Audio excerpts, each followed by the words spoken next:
Muito bem, eu quero aproveitar o dia de hoje com a sua licença, com a sua compreensão, para que eu possa trazer uma mensagem muito forte assim muito linkada ao nosso coração. Assim, a mensagem de hoje para você vai edificar você, vai virar uma chave de alguns entendimentos, não é, que eu precisei buscar de Deus nessa semana. E eu fui juntando algumas coisas que Deus foi colocando no meu coração. Eu fui juntando algumas coisas que foram assim difíceis de me conectar ao Espírito de Deus, mas que aos poucos Deus, Ele tem feito de fato um processo de consolo, de conforto e de encorajamento no nosso coração, amém? Primeiro Deus nos conforta através do Espírito Santo, mas depois do conforto Deus nos encoraja para frente, amém? Deus não vai só trazer um conforto no nosso coração nesses dias, mas Deus vai nos encorajar. Eu queria te agradecer por estar orando por nós, porque nós percebemos o poder da sua oração ao nos conectar com Deus, ao processo de Deus em nos consolar. Nós percebemos o poder que há na sua oração. Eu queria te agradecer por estar orando por nós. É muito importante termos essa percepção, e essa percepção é verdadeira. Nós vivemos dias de luto. A Bíblia diz que há tempo para tudo, não é? Há tempo de nascer, há tempo de morrer, há tempo de se alegrar e há tempo de chorar. E a gente tem vivido dias difíceis. Semana passada, não é? Deus usou muito a vida do Lucas aqui. Lucas, glória a Deus pela sua vida. Foi uma palavra muito conectada, muito sensitiva, muito contextualizada ao momento que estamos vivendo. E eu quero, de alguma forma, hoje, continuar um pouco sobre essa situação que vivemos, mas eu quero falar aqui totalmente pela graça de Deus, porque é o Senhor que nos fortaleceu para estar aqui hoje, amém? Portanto, eu tenho certeza que Deus vai falar com você, como Deus tem ministrado ao meu coração nessa semana. Põe a mão no seu coração, fala assim comigo: Senhor Deus, acalma minha alma. Senhor Deus, traz todo o entendimento de quem o Senhor é, daquilo que o Senhor faz no meu coração, na minha vida. Senhor Deus, eu agradeço também pelo tempo de luto. Eu agradeço também por esse tempo. Senhor Deus, o Senhor controla todas as coisas, tudo está debaixo do teu governo. Muito obrigado, Senhor, porque o Senhor continua sendo o meu Deus, amém? Sabe, querido, eu fiquei pensando, eu vou juntar algumas peças aqui hoje, e eu fiquei pensando sobre como Deus levanta heróis da fé para nos abençoar. Não é porque a pastora Clauzira era minha mãe, não é? Mas é porque eu creio que Deus levanta na história da igreja, na história do evangelho, heróis, não é, no contexto universal, heróis universais, como foi o apóstolo Paulo, não é? Deus também levanta heróis de uma nação, como tantos que nós conhecemos, homens que foram usados por Deus, mulheres, para que através da vida deles, um avivamento, uma semente, algo poderoso, algo eterno, pudesse ser plantado no coração de uma nação, de um povo, de uma cidade. E eu acredito, eu quero que você entenda isso, essa mensagem não é só sobre isso, mas você vai entender. Eu acredito que Deus levantou, não é pela graça dele, né, não é por merecimento, essas coisas é Deus quem faz, mas Deus levantou pastora Clauzir como uma herói da fé no nosso contexto de igreja, amém? Como uma herói da fé, né? Uma mulher que foi entregue, doada à causa do evangelho, uma mulher que foi doada à minha vida, à sua vida, como igreja, como filhos espirituais que fomos, né? Como eu disse, não é? Há 17 anos atrás, nós estávamos iniciando essa igreja com aproximadamente 30 pessoas, e eu me lembro muito bem como foi aquela palavra tão firme, tão assim, tão específica, poderosa, sobre a pastora Clauzir, onde na época ela nem era ordenada oficialmente, mas ela recebe ali uma visão clara, foi muito forte, de um bebê no seu colo, não é? E esse bebê é a nossa igreja, que hoje está com mais de 17 anos, né? Vamos fazer 18 anos, e nós estamos crescendo, né? 18 anos diz respeito à nossa maturidade, diz respeito à nossa maioridade, e assim Deus fez. Mas sabe, eu estava falando Eclesiastes 1, no capítulo, Eclesiastes 3, no versículo 1, diz assim: há propósito, há um tempo para cada propósito debaixo do céu, há tempo de nascer e tempo de morrer, há tempo de plantar e tempo de arrancar o que se plantou, há tempo de matar, de curar, tempo de derrubar, de construir, há tempo de chorar, há tempo de rir, tempo de prantear e de dançar. Mas é incrível porque depois no versículo 11, Salomão está dizendo algo muito interessante em conexão a esses versículos que eu li.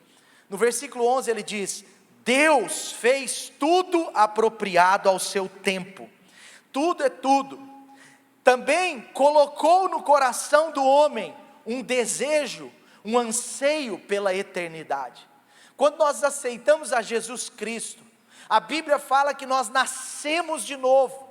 E agora, de certa forma, nós nascemos do Espírito. E quando nós nascemos do Espírito, todo que é salvo em Jesus Cristo nasce de novo, nasce do Espírito. Se você ainda não teve essa experiência, você precisa ter. Por quê? Porque agora essa experiência nos coloca numa vida chamada Zoe. Essa vida é a vida eterna.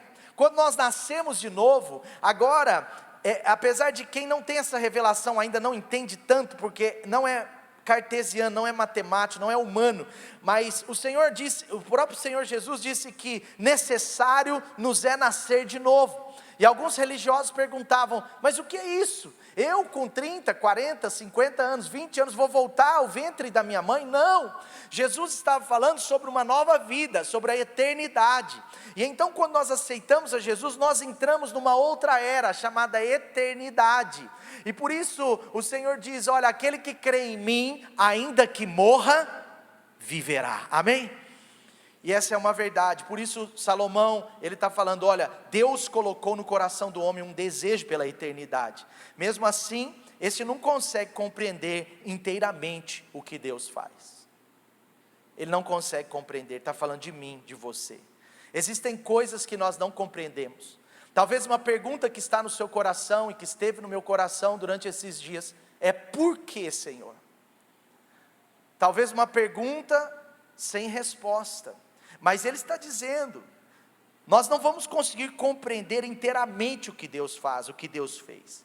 E ele diz: eu descobri que não há nada melhor para o homem do que ser feliz e praticar o bem enquanto ele vive. Amém? Você foi chamado para praticar o bem, não é amanhã, não é daqui um ano, não é depois de um projeto pessoal, não, hoje é o tempo de praticarmos o bem. Amém?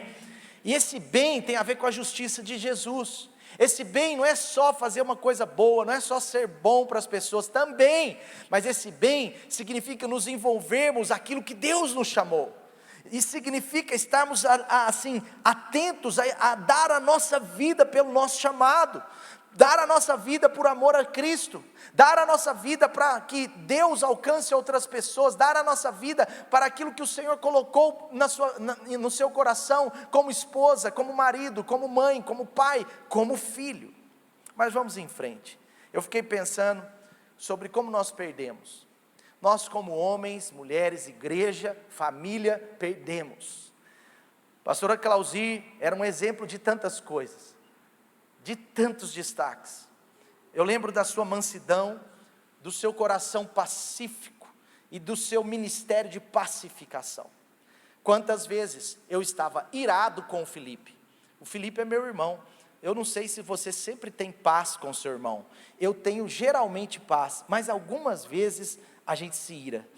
E eu lembro que eu falava: mãe, eu tenho que te contar, o Felipe não me atende, eu liguei para o Felipe, ele não está nem aí, eu chegava bravo. E a minha mãe, como uma ótima pacificadora, ela mudava totalmente a atmosfera do meu coração. E com meia hora de conversa eu estava saindo dali falando assim: mãe, meu irmão é o melhor irmão que existe, eu amo aquele menino, eu vou ligar para ele de novo, quem sabe ele me atende. E aí eu ligava para o Felipe, e ele atendia de primeira: ô mano, e aí, beleza? Foi mal, cara, esqueci meu celular o dia inteiro em casa. Aí eu falava: te amo, cara. Aí ele: eu também, cara. Estava tudo em paz. Assim também no ministério, quantos casais foram conciliados de alguma forma por Deus, mas através do ministério da pastora Clauzinha?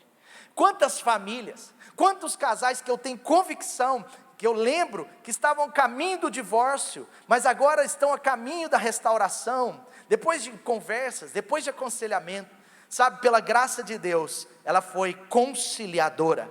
A Bíblia diz: bem-aventurado são os misericordiosos. Mateus 5, Jesus mesmo quem disse no versículo 7, bem-aventurado são os misericordiosos, bem-aventurados os puros de coração, bem-aventurados os pacificadores.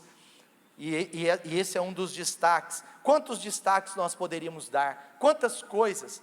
Colossenses 3 fala um texto que eu amo muito, mas parece muito com a história da pastora Clauzi. Parece muito, tudo isso vai te inspirar. Eu quero, daqui a pouco, vou conectar algumas peças aqui.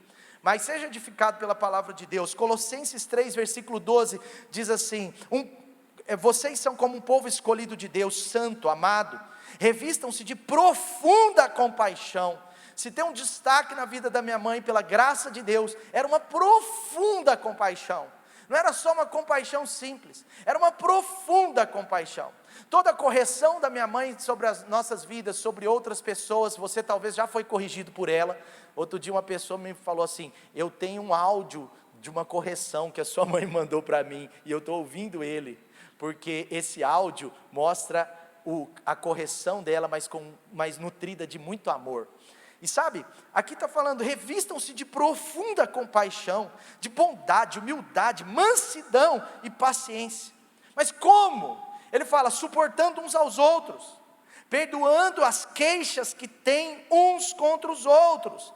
Perdoe como o Senhor Jesus lhes perdoou. E aliás, isso está no Pai Nosso.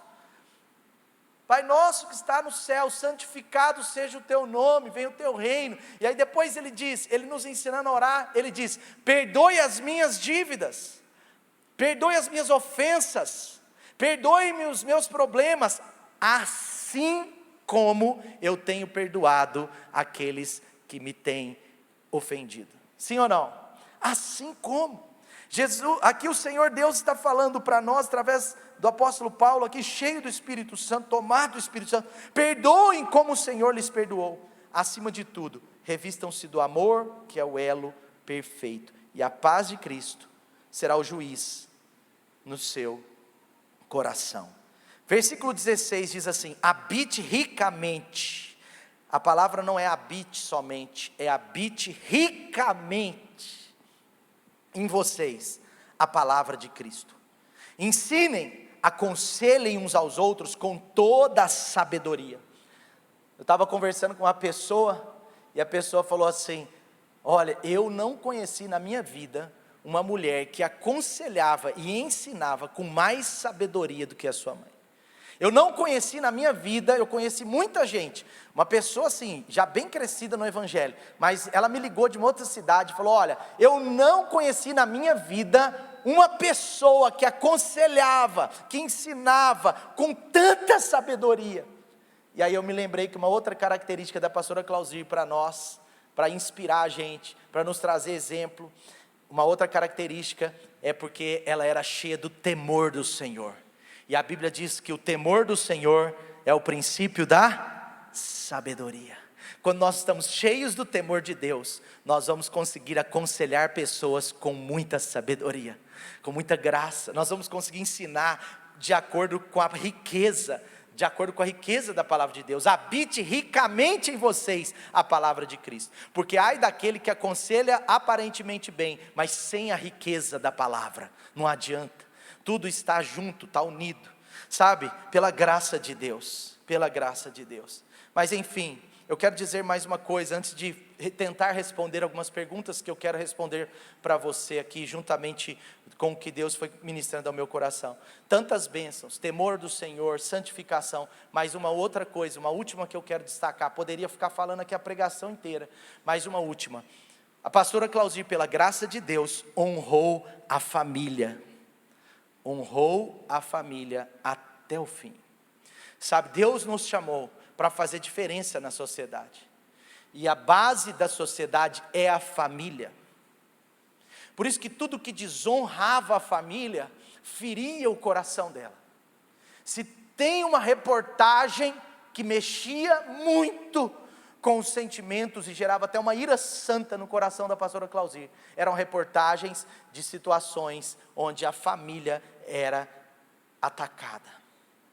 Atacou a família, era como se fosse um ataque pessoal, e assim tem que ser no nosso coração, os ataques à família, e eu estou falando da família mesmo, da instituição, homem e mulher, não é? A Bíblia diz que Deus criou homem e mulher os criou. A Bíblia fala que depois chega um dia, quando nós vamos nos casar, que existe um processo, fala, abandone pai e mãe, e então una-se o homem e a mulher. Abandone pai e mãe, significa romper os laços, significa evoluir, significa amadurecer. E sabe, essas coisas ferviam no coração dela, porque ela sabia o poder que havia em famílias restauradas, em casamentos realizados diante de Deus. Não significa nada como perfeição, nada a ver com perfeição. Mas sabe, se há desonra na família, precisa arder no seu e no meu coração. Nós precisamos, porque isso é um fruto do temor a Deus. Quem teme ao Senhor ama a família. Todo ataque à família precisa ser um ataque pessoal a você. Todo ataque à família dos nossos dias, a gente precisa ter uma coisa dentro de nós, de não aceitar esse ataque. E eu não estou falando de pessoas, porque nossa luta não é contra a carne ou o sangue. Mas eu estou falando de um sistema, de uma era, de uma década onde a família será atacada. E nós precisamos, como igreja de Jesus, nos levantar a todo ataque contra a família. Nós precisamos, pela graça de Deus, proteger as nossas famílias. A minha mãe era uma protetora nossa. Eu me lembro que eu só descobri muito dos problemas que a minha mãe e meu pai passaram na sua vida, depois de 17, 18, 19 anos de idade, porque ela nos protegia. Ela me protegia, não era super proteção, mas era proteção. Como criança, 12, 11, 10 anos, eu não tinha estrutura para entender alguns problemas desafiadores demais do ministério, alguns problemas da casa, alguns problemas muito profundos, eu não tinha capacidade emocional para participar daquilo. Eu nunca vi a pastora Claudir levantar a voz contra ninguém, muito menos com o meu pai. Eu nunca vi, eu não tenho memória, eu posso puxar, eu não consigo encontrar. E mesmo quando ela me dava algumas varadinhas que eu precisava, infelizmente eu precisei. Mas mesmo quando ela me dava umas varadinhas, uma vez na praia, eu tomei uma varada e ela elevou um pouco a voz comigo, porque eu tentei fugir. Eu tentava fugir, o meu irmão conseguia fugir. Só que eu era recompensado por isso, porque quando eu não fugia, eu tomava 4 ou 5 varadas, e quem fugia tomava 7, então o meu irmão sempre ganhava um plus, ele fugia, mas essa vez eu tentei fugir, ela falou, vem cá menino, e aí ela me deu as varadinhas, aí depois de umas 2 horas, ela me sentou na mesa, me explicou melhor, porque ela me disciplinou, eu entendi, eu abracei ela, beijei, e eu me lembro que ela falou assim, perdão filho, porque eu gritei com você. Ela amava a família, ela foi um exemplo para a família, e isso serve de testemunho para nós, de inspiração para nós. Eu não estou falando que nossas famílias precisam ser perfeitas, por favor, mas se tem um versículo que tomava o coração dela, era aquele versículo de Josué, que diz, eu e a minha casa serviremos ao Senhor. Toda a preocupação primária da minha mãe sobre a minha vida, era se eu estava firme com Jesus. Eu lembro que ela perguntava, qual curso de faculdade você quer fazer, filho? Eu lembro que ela perguntava, como você está no trabalho? Eu lembro que ela me perguntava várias coisas, mas se tem uma coisa que ela perguntava muito, e me ajudava muito, e dizia que estava orando por mim, desde 12 anos de idade eu ouvia minha mãe falar, eu estou orando por você. Quando eu fiz 19, que eu comecei a olhar as menininhas, minha mãe falava assim, eu estou orando, Deus vai te dar uma esposa maravilhosa. Ela já estava orando por isso. Eu fui casar com 25 anos, e Deus me deu a esposa maravilhosa que minha mãe orou. Então, sabe, eu quero só falar sobre algumas coisas que precisam inspirar o nosso coração.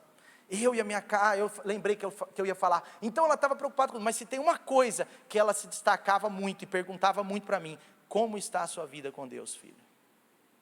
Como está a sua vida com Deus?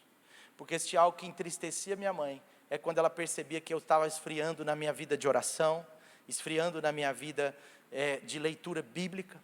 Eu lembro que as perguntas do meu pai eram muito assim: filho, você está firme na sua meta bíblica? E as perguntas da minha mãe completavam a do meu pai, que dizia assim: filho, o que Deus tem falado com você na sua leitura bíblica? Mas a pergunta que fica no meu coração, e que hoje nós precisamos resolver aqui, é por quê? Eu não sei se você teve esse sentimento, essa percepção. E eu não estou falando de uma revolta com Deus, eu não estou falando de uma culpabilidade a Deus, porque isso seria terrível, mas talvez fique um sentimento de frustração. Nós oramos tanto, nós aplicamos tanta fé, e a verdade é que quando ela piorava, a nossa fé aumentava, e a verdade é que quando as notícias eram negativas, a nossa fé se tornava mais positiva. A nossa fé estava acima das circunstâncias, a nossa fé, ela estava assim, pronta para o milagre. Nós oramos tanto, nós entregamos tanto de nós, e às vezes fica uma frustração, fica uma pergunta, porque quarta-feira, quando eu recebi aquele telefonema horrível, do hospital, você precisa vir aqui o mais rápido possível, traz a identidade da sua mãe. E a minha pergunta, aquilo que tomou meu coração, foi uma frustração, um sentimento, uma pergunta: Deus, por quê? Deus, o Senhor é Deus, mas por quê? Eu te conheço, Deus, desde os meus 7 anos, tenho te conhecido mais nos últimos anos. Eu sei que bastava uma palavra sua, eu sei que era um toque, eu sei que era só um sopro. Por quê, meu Deus? E eu fiquei perguntando isso para Deus. E eu quero dizer que, na verdade, depois eu quero falar um pouco sobre isso, porque toda a nossa oração, toda a nossa fé aplicada, nada foi perdido. Eu quero mostrar isso para você. Mas antes, eu fiquei pensando sobre isso, e eu cheguei à conclusão que, na verdade, toda oração é ouvida. Toda oração de fé, toda oração pautada na palavra, toda oração correta é ouvida. E a resposta de Deus que foi o desafio, que é o que nós precisamos lidar, que é a chave que nós precisamos virar. Na verdade, Deus ouviu nossas orações, Deus ouviu, mas nós precisamos entender que houve uma resposta dita, chamada, vivida como não. E eu quero dizer para você com muito carinho, não para te desanimar, mas para te preparar, porque o Evangelho ele precisa de muitas raízes para você sustentar ele até o fim da sua vida. Mas a verdade é que esse não é o primeiro não que recebemos, e não é o último que vamos receber. Deus, ele diz não para o homem. Deus, ele ouve as nossas orações, responde. A prova disso é que Deus, ele manifestava conosco. Nós fizemos 2 visitas naqueles dias, e uma das visitas, nós fizemos eu e a Dani. A respiração dela estava muito baixa, a saturação no domingo, quando nós tivemos que ir às pressas ao hospital, até a médica achava que ela ia falecer naquele dia, ou talvez na virada do dia, e aí nós fomos ao hospital, e eu me lembro que eu e a Dani orando sobre aquele leito, orando, eles deixaram a gente meia hora lá, orando sobre aquele leito, e ela não estava mais na fase que eles chamam de transmissão, então ela não estava transmitindo mais, já tinha mais de 20 e tantos dias, E a gente estava ali orando para aquele leito, orando, cheio daquela coisa. E de repente o quarto inundou de uma glória, de uma unção. E a respiração dela começou a subir no aparelho, subir, e ficou alta. É como se Deus estivesse falando: eu estou ouvindo, eu sei que vocês estão orando, eu estou considerando isso. E aí na segunda-feira o Felipe veio para Belo Horizonte às pressas. E o médico nos ligou, falou: vem aqui fazer uma visita, a situação é muito crítica. Na segunda-feira nós fomos fazer uma visita ao hospital. E o Felipe começou a orar por ela. E aquele quarto encheu da glória de Deus. E o Felipe começou a chorar. E eu preocupado um pouco com o que os médicos estavam achando, as enfermeiras davam umas olhadinhas assim, voltavam. Eles sabiam que estava tendo um culto ali. E a gente orando, e o Felipe declarando, eram 2 pastores ali, de alguma forma. E a Bíblia diz que aquele que está enfermo, ele pode chamar os presbíteros, os pastores, para ungir, e eles serão curados. E a gente orava assim. E eu vou confessar até uma coisa aqui, publicamente. Eu levei um óleozinho escondido. Não podia, mas eu dei um jeitinho. Acho que eu não pequei. Mas eu lembro que nós ungimos, nós oramos, e eu falei: Felipe, vamos embora, cara, eu não estou aguentando ficar aqui mais, estava muito difícil a situação para mim, emocionalmente. E ele falou assim: não, eu não vou embora enquanto a respiração não subir tanto. Eu falei: Felipe, você não está entendendo, cara, desde a hora que a gente chegou a respiração está no mesmo. Ele falou: não, vai subir, Deus está ouvindo a nossa oração. E ele falou isso, começou a orar, e aí eu falei: agora eu não tenho o que fazer, vamos orar. Então eu comecei a orar, e de repente a saturação dela subiu, e foi até o número que o meu irmão colocou e falou comigo. Deus diz, é como se Deus estivesse dizendo: eu estou ouvindo a sua oração. Nós fomos para aquela praça, a saturação dela baixa, e depois eu tinha ministrado aquela palavra de Eutico, à meia-noite, a hora da virada. E nós profetizamos com muita força, com muita unção: meia-noite vai ter uma virada. E Deus respondeu. Os médicos não entenderam, mas eles nos falaram: meia-noite a respiração dela subiu para a máxima. Por que eu estou contando isso? Pode parecer até feio, né? Ridículo, não, você está falando. Eu estou mostrando para você que Deus deu sinais para a gente do tipo: eu estou ouvindo a sua oração, eu sei que vocês estão orando, mas eu tenho a minha vontade, e a minha resposta, nós já sabemos, a resposta de Deus foi não. Sabe, grandes homens de Deus na Bíblia tiveram um não de Deus. Moisés teve um não de Deus. Ele fez tudo por aquele povo, gente, ele deu a vida por aquele povo, o povo chato, 40 anos no deserto com os ranzinza, tendo que aturar, 40 anos, agora que o povo está pronto, o povo está legal, o povo está trabalhado, o povo está bom, está reformado, agora que a terra prometida está à porta, Deus fala: você porém vai ficar aqui, não vai entrar. E além disso, Moisés, você vai morrer aqui, chegou o dia da sua morte. Deus fala não para homens poderosos.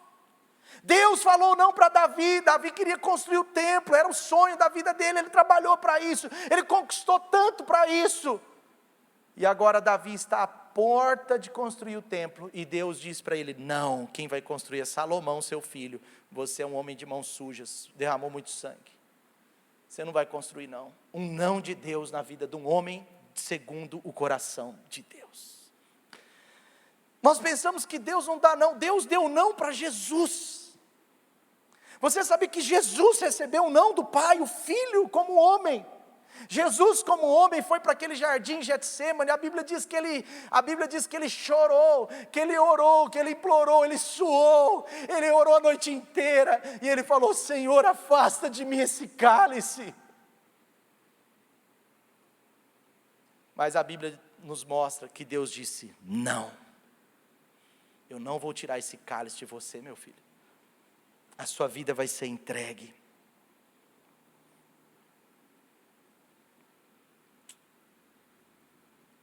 Sabe, queridos, o grande problema no nosso coração, na nossa vida, é que nós não fomos feitos para a morte. Nós fomos criados por Deus para a eternidade. Por isso que a grande maioria das mortes, elas se tornam inexplicáveis para nós. Ah, pastor, mas fé, nós aplicamos fé. Se fé fosse suficiente para toda cura acontecer, muita gente nem morria. Você acha que Billy Graham ia ter morrido? O homem da fé.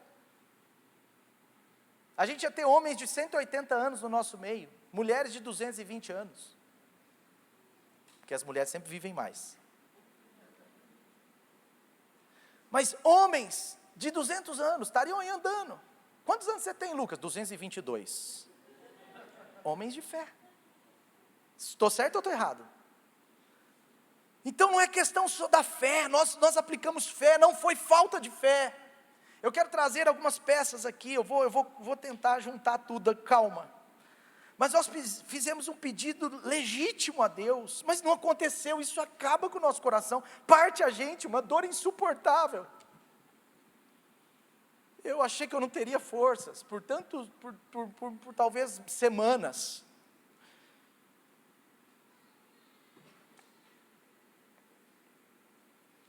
Sabe, deixa eu te falar uma coisa que Deus falou comigo aqui, eu anotei.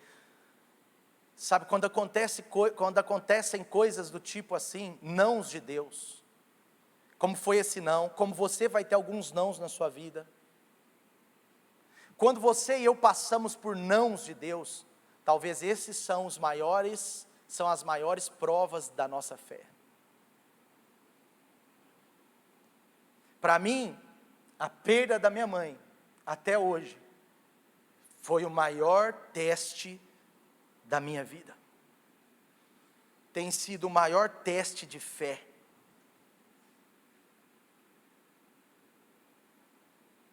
Porque a pergunta agora que Deus coloca diante de mim, e talvez diante de vocês, diante da Light, dessa igreja maravilhosa, que não para de avançar, que não para de crescer, que não para de alguma forma de servir aos outros, mas a pergunta que eu te faço, que talvez é a pergunta que Deus tem me feito, é o seguinte, é como se Deus estivesse falando para nós, e aí, agora sim, você vai confiar em mim? Vai confiar na minha vontade? Então o que eu estou querendo dizer com você hoje, nesse domingo, mais ou menos 11 dias da perda da nossa pastora fundadora, da que nos carregou no colo por tantos anos, dentro da sua casa. O que eu quero te perguntar, tomando um pouco das palavras do Senhor ao meu coração, será que nós não precisamos agora de uma nova porção de confiança? Por que, Deus? Por que não, Deus? Sabe, mais importante do que termos uma resposta para isso, é como vamos responder ao não de Deus. Confiança, o Espírito Santo tem colocado no meu coração confiança, uma nova porção de confiança. Eu vou te dar uma nova porção de confiança. Deus está elevando a confiança da Light a um novo nível. Outra coisa, nós não podemos ficar presumindo. Por alguns dias eu fiquei nessa crise, presumindo, deve ser isso, vai ser, não, porque a gente sabe que tudo que Deus faz, Ele faz com propósito, mas o problema é que, quando nós presumimos, Deus está reprovando isso. Sabe como que eu sei? Jó, a Bíblia diz que Jó era um homem íntegro, e Deus disse não para muitas coisas na vida dele, e esse homem começa a sofrer, e a Bíblia que conta, mostra que Jó tinha amigos, eram amigos de Jó, gente. Geralmente homens íntegros não têm amigos tão problemáticos. Os amigos de Jó poderiam não ser tão íntegros como ele, mas não eram gente assim, acabada, gente problemática, não, era gente que estava com ele. Talvez os amigos de Jó eram discípulos de Jó, talvez os amigos de Jó eram filhos espirituais de Jó, mas a Bíblia diz que os amigos de Jó, eles começaram a questionar, eles começaram a apontar, não, Deus fez isso por causa disso, não, quem sabe é isso, quem sabe Deus quer tratar isso, quem sabe Deus quer tratar aquilo. Os amigos de Jó, eles ficaram presumindo um monte de bobeira, e a Bíblia conta lá no livro de Jó, que chegou um dia, eu não tenho como fazer um estudo com você sobre isso, mas a Bíblia diz que quanto mais eles explicavam o que estava acontecendo na vida de Jó, mais Deus se irava com eles. Sabe por quê, gente? Nós não podemos ficar explicando o inexplicável. Existem nãos que Deus nos dá nessa vida, como o não que nós recebemos, que muito provavelmente nós só teremos as respostas na eternidade. Portanto, se você quiser paz no seu espírito, como eu tenho buscado de Deus nesses dias, não fique presumindo, deixe nas mãos de Deus o inexplicável. Eu quero te dar essa dica. É inexplicável, não tem como explicar. As pesquisas apontam que 10 milhões de brasileiros tiveram o vírus e não foram diagnosticados, porque não é todo mundo que tem o vírus que faz o teste. Provavelmente 25 milhões de brasileiros tiveram esse vírus, infelizmente, é muito triste, 500 mil mortes. Pessoas boas morreram, pessoas más morreram, pessoas cristãs morreram, pessoas ímpias morreram, pessoas de todas as religiões, de todas as cores, de todas as classes sociais. 2% morre.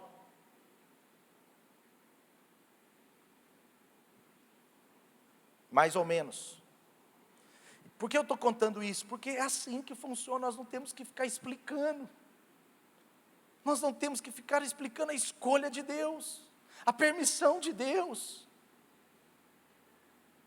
Aqui na igreja, eu acho que 20% da nossa igreja, não sei, muita gente, com certeza, muito mais que 100 pessoas já tiveram o vírus. Até a morte da nossa pastora, nenhuma internação propriamente pelo vírus, não. Tivemos uma pessoa internada, algum caso assim, mas assim, nada.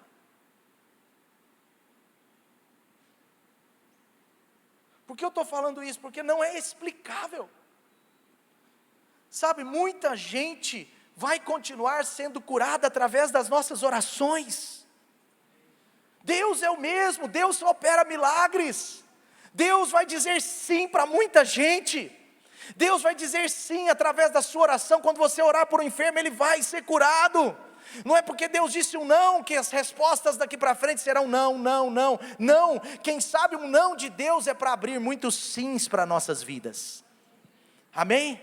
Eu queria que você entendesse isso. Ao mesmo tempo que eu e você precisamos estar preparados para os nãos de Deus, alguns nãos. Esse não é o primeiro e não é o último, mas nós precisamos estar muito mais preparados ainda pelos sims, que Deus vai falar sim. Você pode e deve continuar orando pelos enfermos, porque eles serão curados. Deus não mudou, Deus é o mesmo. Deus vai curar muita gente, muito milagre está para acontecer no nosso meio, amém? Muitos milagres vão acontecer na igreja. Juninho, pode cantar aquela música de novo, porque os milagres vão acontecer aqui. Vão acontecer através da sua vida. Milagres de Deus estão para acontecer nessa década, serão muitos. Você é um agente de milagre. Deus não mudou, há muitos milagres para serem realizados no nosso meio, na nossa cidade, na nossa nação. Porque quando Deus diz não, gente, a gente acha que Deus... Não, deixa eu te explicar, muitos dos nãos de Deus é porque Deus tem uma perspectiva maior. Hebreus 4:13 diz assim: nada em toda a criação está oculto aos olhos de Deus, Deus está vendo tudo. Tudo está descoberto, exposto diante dos olhos daquele a quem havemos de prestar contas. Ou seja, Ele sabe que às vezes um não pode causar muitos sims. Salmo 116 diz que preciosa é aos olhos do Senhor a morte de um santo. Porque Deus, Ele não vê como a gente vê. A palavra de Deus diz que os pensamentos de Deus são muito mais altos que o nosso, gente, que os nossos. Os olhos de Deus enxergam muito além dos nossos, nada está descoberto aos olhos de Deus. Ele conhece os resultados de um não. Ele sabe, Ele tem um propósito, Ele não dá um não sem um sentido. A gente pode não entender, mas existe para Deus um sentido e nós temos que confiar nele. Às vezes na sua vida, um não hoje, é porque Deus está preparando um sim muito maior amanhã. Trazendo um pouco para a sua realidade, para nós, eu quero abrir um pouco o que eu estou falando, mas preste atenção. Você lembra a vida de Daniel? Daniel estava para ser morto. Daniel estava para ser jogado numa cova de leões, era um lugar que eles jogavam, aqueles que desobedeciam o imperador, eram jogados na cova e os leões comiam. E Daniel, a Bíblia diz que Daniel começou a orar, Daniel orava 5 vezes ao dia, aí eles falaram, se você continuar orando, nós vamos te jogar na cova. Ele orou mais ainda, Senhor, me livra da cova, Senhor, eu não quero, Senhor, me tira daquela cova. E Deus deu um não para Daniel, Deus falou, não, não vou. E agora Daniel se vê dentro daquele carrinho, sendo levado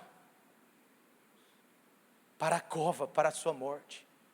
Eu acredito que Daniel estava falando, Deus, eu aceito o seu não, eu aceito o seu não. E ele começa a entender, Deus sabe o que faz. Daqui a pouco o leão vai me comer, daqui a pouco o leão vai acontecer alguma coisa, mas eu estou em ti, Senhor.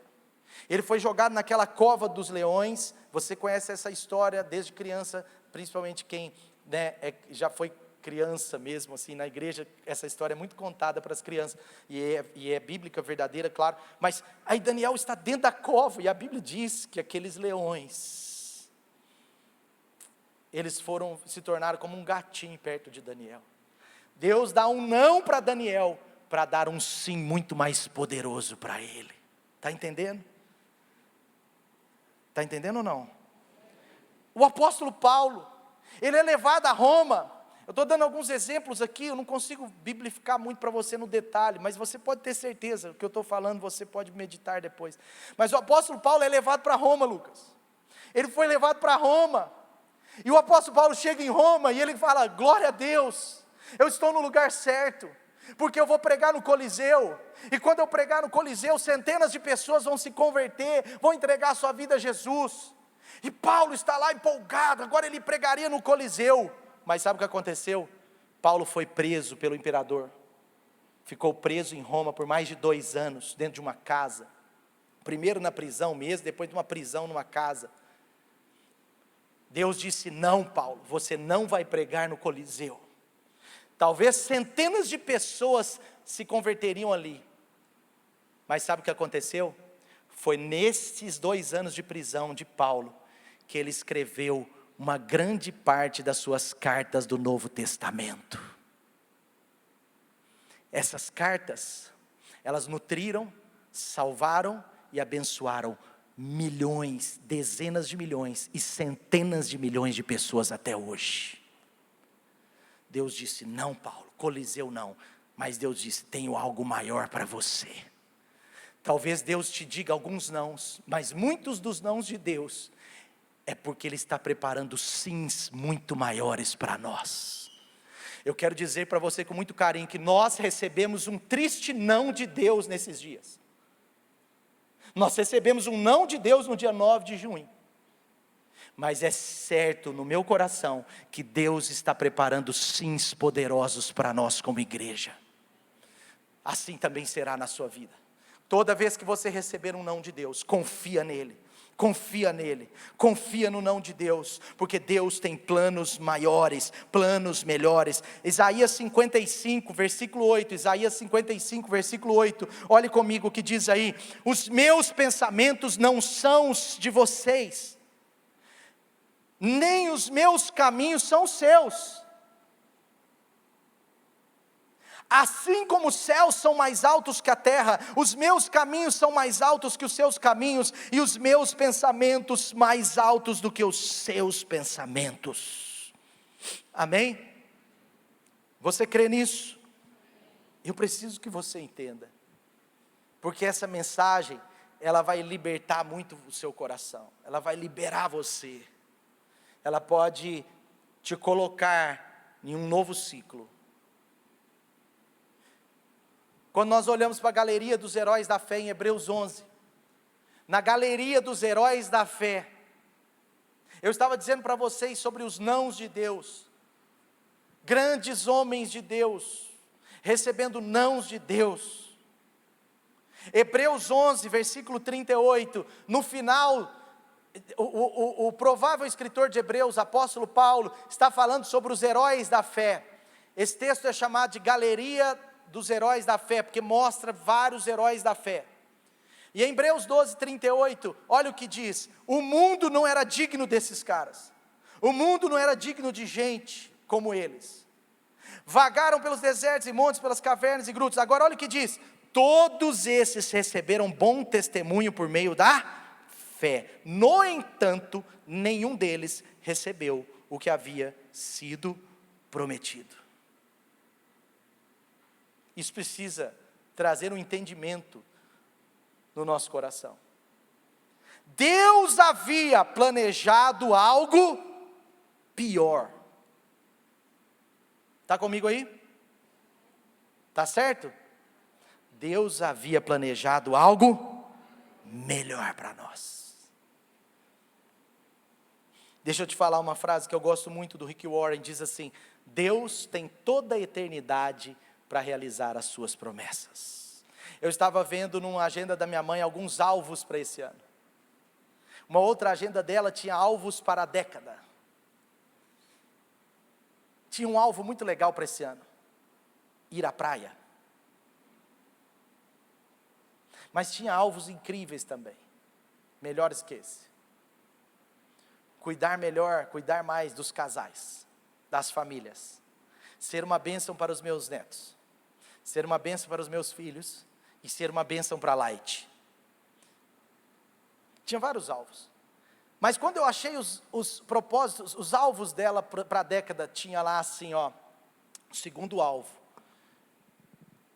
Como nessa década ela se tornaria idosa na idade, tinha um alvo escrito assim: Senhor, me dá boa saúde na minha velhice.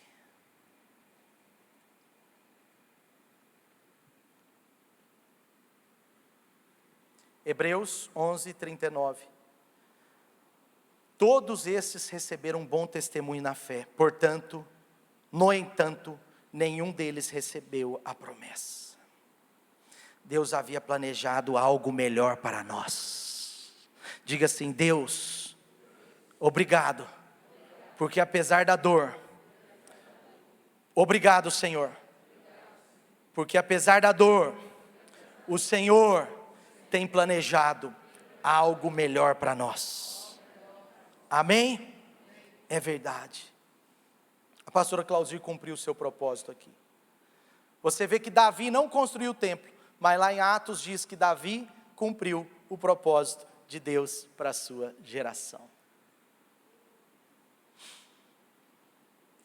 Ela cumpriu com muito louvor, com muito testemunho, com muita unção, com muito amor, compaixão e enfim. Sabe o que eu acredito? Que nós teremos muitas novidades, porque Deus está separando o melhor para nós. Mesmo diante dessa situação, eu posso dizer com muita convicção.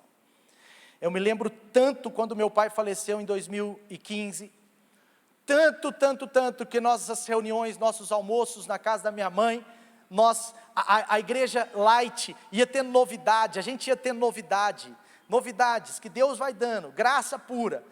Mas Deus ia dando novidades e a gente ia contando na mesa, e minha mãe ia falando assim: se seu pai estivesse aqui, ele ia gostar de ver.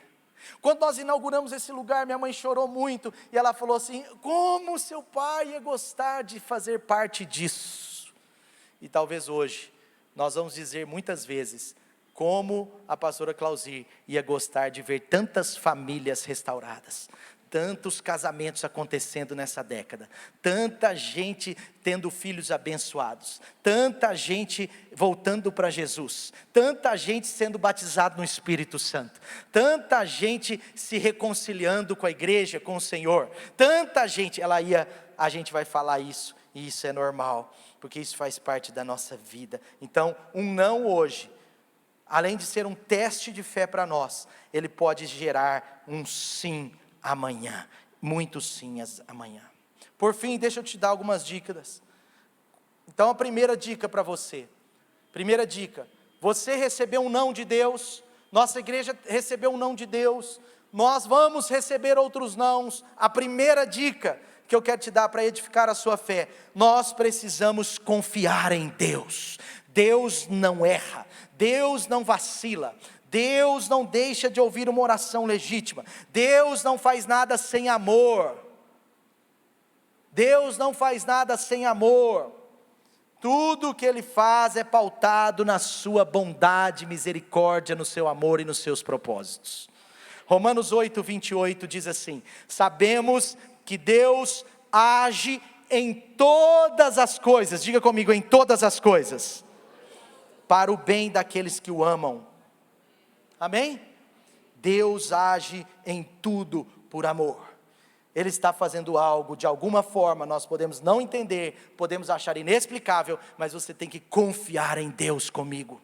Confie em Deus comigo. Eu me lembro quando meu pai faleceu, a minha mãe viúva tão nova, 54 anos, 53 anos viúva, e eu me lembro que a minha mãe, na sala da nossa casa, quando recebemos a notícia da morte, muito difícil, eu me lembro muito bem que a minha mãe, ela disse assim, lá em casa em oração, chorando, ela disse assim: Senhor, eu não entendo, Senhor, está doendo muito, eu não entendo, mas Senhor, eu confio em Ti, eu confio totalmente no Senhor, eu não vou abandonar os Teus caminhos, pelo contrário, eu quero ser agora melhor ainda para o Senhor. Amém? Segunda coisa, ore a Deus, abrindo o seu coração. Jesus, ele orou, ele falou: Senhor, essa história está em dois evangelhos, mas em Marcos 14:34, ele fala: Senhor Pai, eu estou numa tristeza tão profunda. Essa foi a minha oração por muitos dias, até poucos dias atrás. Senhor, é uma tristeza tão profunda, eu estou tão triste. Nós precisamos abrir o coração para Deus. Quando você receber um não de Deus na sua vida, quem sabe daqui 10 anos, quem sabe daqui 1 ano, tomara que sejam poucos nãos, mas se você receber um não, abre o coração para Deus, chore diante de Deus, chore, abre o seu coração. Eu chorei tanto essa semana na quinta-feira, foi um dia muito difícil para mim, porque era o dia que eu almoçava com ela, que a gente era ministrado, que a gente conversava, a gente também ministrava, mas era uma troca de bênçãos. Foi tão difícil, mas eu falei: Senhor, nós precisamos orar. Quando nós recebemos um não de Deus, nós enchemos o nosso coração de confiança, mas nós precisamos orar dizendo: Senhor, a minha alma está triste mesmo. E você vê que Jesus, no versículo 36, ele disse: Deus, a Ti tudo é possível. Abba Pai, tudo é possível. E ele disse: afasta de mim. Agora ele faz um pedido, ele fala: tira essa dor de mim. Tira essa dor de mim, tira essa situação, mas acima de tudo, que seja feita a Tua vontade. Ou seja, aceite, querido, o plano de Deus. Hoje nós precisamos entregar a Deus o que aconteceu. Nós precisamos dizer: Senhor, está doendo, choramos e choramos, talvez vamos chorar mais uns dias, mas Senhor, nós confiamos no Senhor, e nós, como filhos do Senhor, nós aceitamos o Teu plano e os Teus propósitos para nós. E por último, nós precisamos pedir a Deus graça para lidar com a dor. Sabe, essa semana eu percebi uma força inexplicável, uma paz que excede o entendimento. A Bíblia diz que o apóstolo Paulo, ele tinha um espinho na carne. O apóstolo Paulo tinha um espinho na carne. E a Bíblia diz, ele quem disse que 3 vezes ele pediu ao Senhor para tirar. E 3 vezes Deus disse para ele: não. Não. Você vai viver com essa dor até a eternidade, até você partir.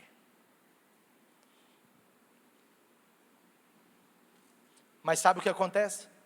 2 Coríntios 12:8 diz assim: 3 vezes eu roguei ao Senhor, 3 vezes eu pedi a Deus para tirar de mim, Ele não tirou. Mas olha a resposta de Deus. A resposta de Deus para o apóstolo Paulo tem sido a resposta de Deus para a minha vida, e precisa ser a resposta de Deus para a sua vida, nos momentos difíceis, nos momentos de um não. Olha o que Deus disse. Ele disse assim: a minha graça é suficiente para você, e o meu poder será aperfeiçoado, ou se aperfeiçoa na sua fraqueza.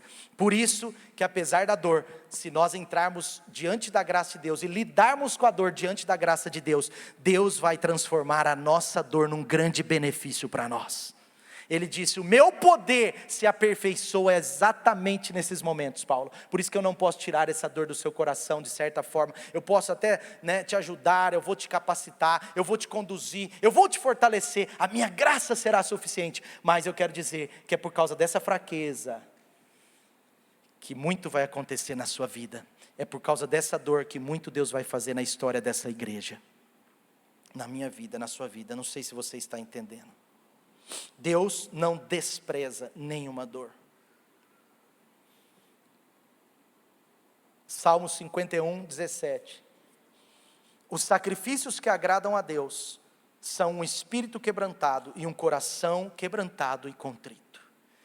Aproveite o quebrantamento diante de Deus, que a graça de Deus vai tomar o seu coração como tem tomado o meu. E nesses dias nós vamos viver experiências incríveis e poderosas com Deus e com o Espírito Santo. Segunda-feira nós achamos que chegaríamos aqui. Nós estamos em 49 dias de busca por avivamento, por Espírito Santo, por poder do Espírito Santo. E segunda-feira nós achamos que íamos chegar aqui, e por causa da tristeza do coração da igreja, por causa da tristeza do nosso coração, nós achamos que ia chegar aqui, ia ter algumas pessoas só. Nós chegamos aqui, né, Lucas? Só de chegar aqui eu já comecei a chorar. Porque nós chegamos aqui, e esse lugar estava cheio de pessoas como eu e você, com o coração contrito, com o coração difícil e triste, mas com o coração pronto para receber o aperfeiçoamento de Deus, por causa do poder dele.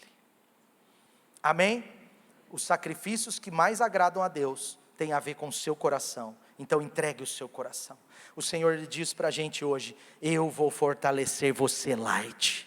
Eu vou fortalecer você, irmão. Eu vou fortalecer você, filho. Eu vou fortalecer a liderança dessa igreja. Eu vou fortalecer os casais que tiveram experiências incríveis de cursos de noivos com a pastora. Eu vou fortalecer você que passou por algum não esse ano. Eu vou fortalecer você que perdeu algum parente esse ano. Eu vou fortalecer você que passou por alguma tristeza forte esse ano. Deus diz para cada um de nós: a minha graça te basta.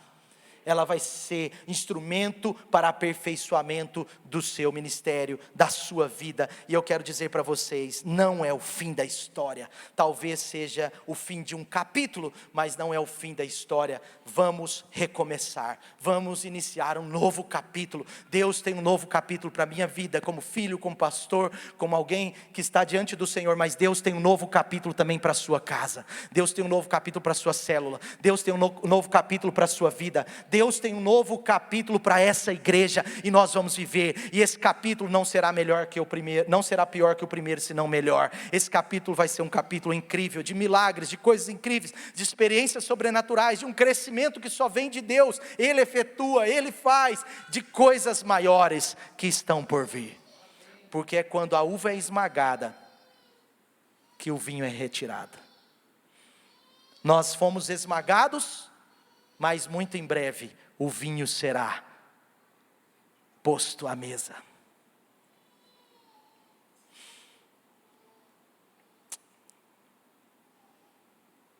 Eu já concluí,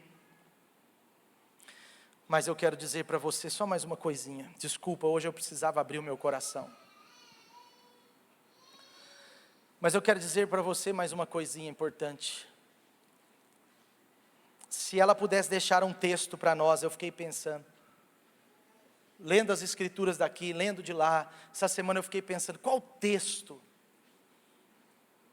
seria deixado para nós? Eu quero ler com vocês Filipenses capítulo 4, versículo 1. Preste atenção nisso, mais alguns minutinhos, eu preciso concluir essa palavra, que é na verdade uma palavra muito do meu coração. Filipenses 4:1 diz assim: irmãos, a quem eu amo e de quem eu tenho saudade, vocês são a minha alegria e a minha coroa. Permaneçam assim, firmes no Senhor, amados. Versículo 4: alegrem-se sempre no Senhor. Novamente eu digo, alegrem-se. Seja a amabilidade de vocês conhecida, tornem-se famosa amabilidade de vocês. Se tem uma queixa que ninguém vai ter contra a pastora Clauzir, é falta de amabilidade. E se ela pudesse deixar um texto para nós, ela deixaria esse: seja a amabilidade de vocês conhecida por todos. Perto está o Senhor, Ele vai voltar, não vai faltar muito tempo. Não andem ansiosos por coisa alguma, mas em tudo, pela oração e súplicas, com ações de graça, apresentem sim os seus pedidos a Deus.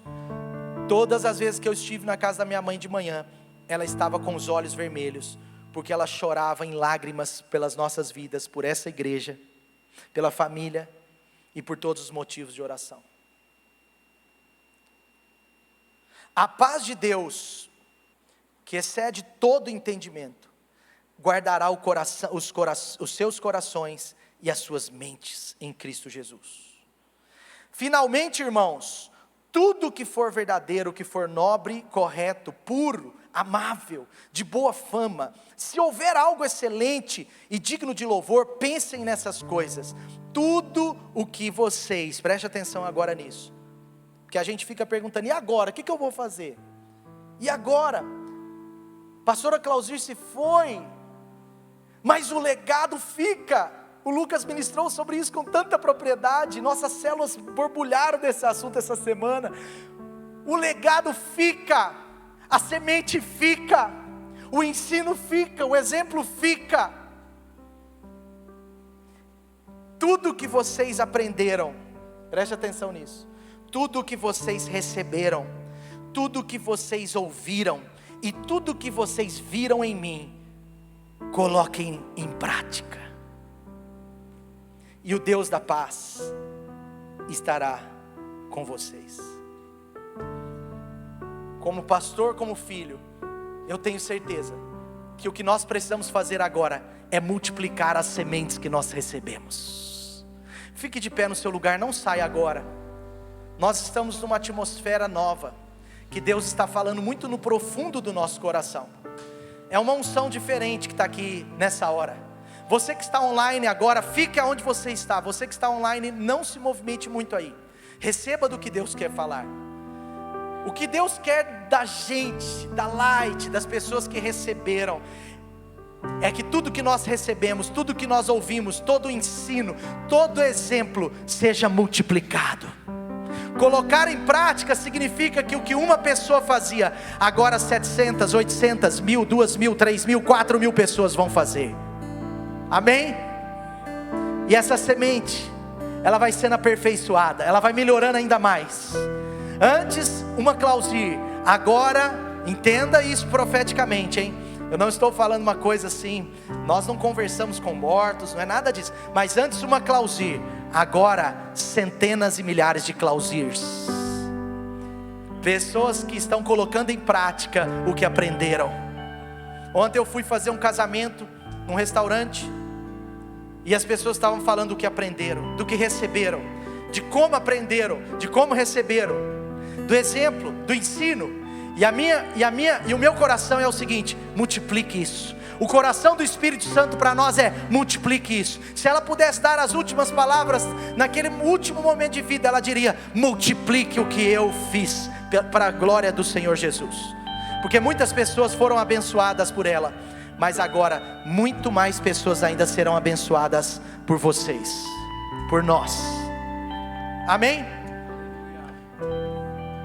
E Salmo 126 diz: Senhor, restaura-nos, versículo 4, assim como você enche os leitos de um rio, assim como o Senhor enche o deserto, um rio no deserto. Aqueles que semeiam com lágrimas, com cantos de alegria colherão. Porque eu quero encerrar com isso: tudo que fizemos com lágrimas foram semeaduras. Toda oração foi semeadura. A Bíblia diz que nenhuma semeadura é em vão. Nós colhemos e nós plantamos e nós vamos colher. Toda fé que nós plantamos nesses últimos dias, elas darão colheita. Ela dará uma colheita. toda a semeadura de oração da sua vida, da sua devoção, dos jejuns, tudo que eu e você fizemos, não foi em vão, está plantado no reino do Senhor, e haverá uma colheita poderosa sobre nós nessa década. Eu tenho convicção disso no meu espírito. Nada foi em vão, Lucas. Ela piorava, a nossa fé subia. Essa fé, ela foi uma semeadura, e ela vai dar fruto, muito fruto. Aquele que sai chorando enquanto planta a semente, ele voltará com cânticos de alegria, trazendo os seus feixes, a sua colheita. Amém?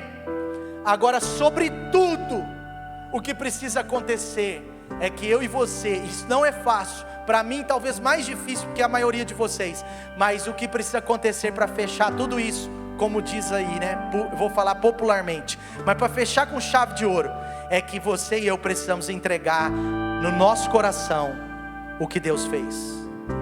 Deus recolheu.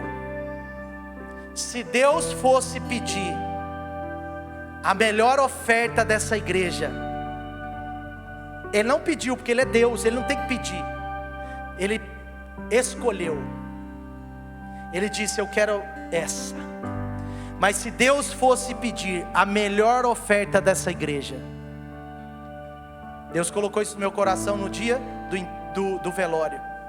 Se Deus fosse pedir para nós a melhor oferta dessa igreja para Ele, quem seria a nossa melhor oferta? Seria a pastora Clauzir. Light, escolham a melhor para mim. Escolha a melhor. Tem muita gente boa. Aqui tem muita gente boa. Tem gente que constrange a gente. Eu fui constrangido pelo amor de alguns de vocês nesses últimos dias. Eu e a Dani, a gente foi constrangido. Tanta bênção, tanta oração, tanta palavra de Deus, tanto presente, tanta cesta. Eu estou até engordando. Nos dias de luto, eu engordando. Muita cesta a gente recebeu. Tanta coisa, tanta gente chorando com a gente. Tanta gente chamando a gente para almoçar, para jantar, protegendo a gente de alguma forma. Tanta gente abençoando a gente de todas as formas. Tem pessoas aqui nessa igreja que nos constrange tanto amor.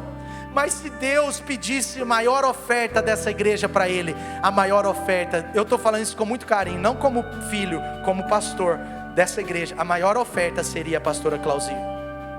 E Ele pediu, mas nós precisamos entregar.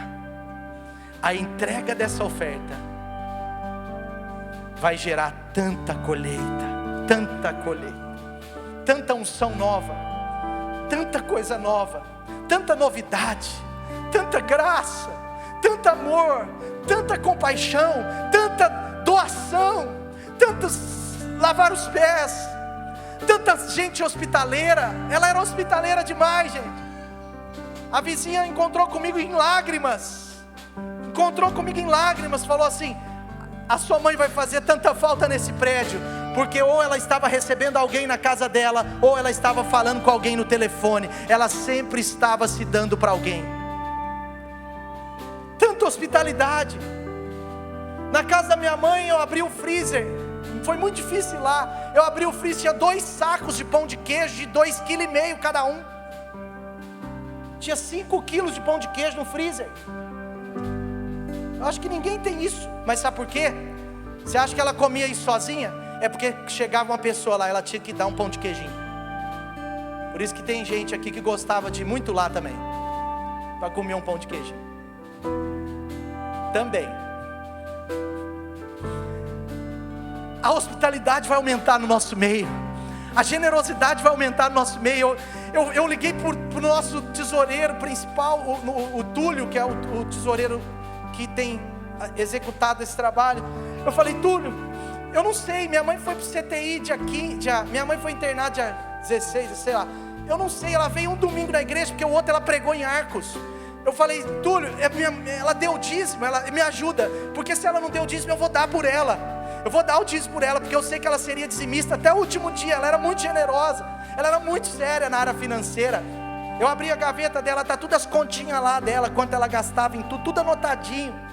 Aí eu falei: Túlio, olha para mim. Passou um pouco tempo, Túlio, ele falou assim: a sua mãe deu o dízimo normal, como ela dá em todo mês. Um domingo que ela veio na igreja no mês de maio, ela dizimou fielmente. Sabe, Deus vai te dar uma porção de generosidade. Ela era generosa demais. Ela falou para mim uns meses atrás: eu vou dar uma air fry para uma pessoa. Ela queria dar uma air fry. Aí ela falou: eu vou dar a minha air fry, que tem 1 ano de uso, e eu compro uma outra air fry para mim. Eu falei: ah, legal, mãe, faz isso. Aí agora ela faleceu, eu falei: eu vou dar air fry para essa pessoa. Aí a pessoa falou assim: já ganhei, ela já me deu. Eu falei: não, mas a air fry está aqui. Ela falou: não, ela comprou uma nova para mim. Sabe, Deus vai nos dar uma graça de generosidade, uma coisa natural, não existe lei sobre a sua vida, é natural, é você ama a Deus, você fala: Deus, isso é seu. Você ama a pessoa, você vê que a pessoa precisa, você fala: toma, eu estou aqui para te abençoar, para te ajudar, para te servir. Tem muita coisa para a gente receber, mas a palavra que eu quero dar, eu preciso acabar, vou acabar.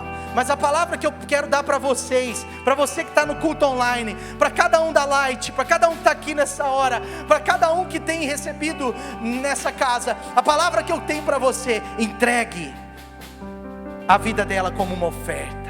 Tenha a revelação do que eu estou falando. Não é valor. Quanto vale uma vida? Não tem valor. Quanto vale um filho? Quanto vale uma mãe? Não tem valor. Eu falei para o médico: existe alguma coisa que a gente possa fazer? Eu vendo meu apartamento, eu dou tudo que eu tenho. Ah, tem um remédio lá não sei onde, custa 500 mil, toma tudo aí, ó. Porque não vale.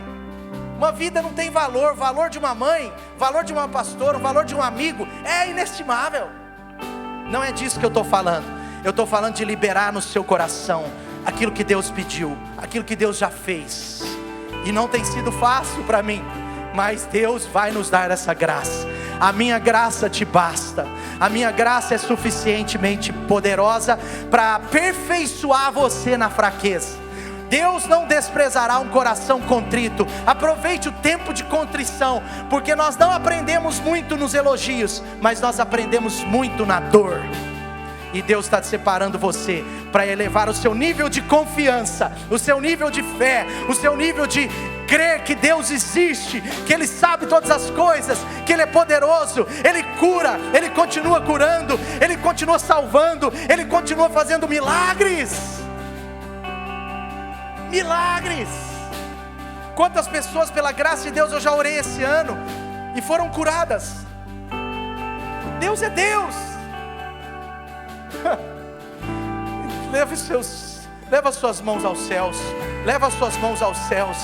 E faz, quem sabe, a sua melhor oferta hoje do seu coração.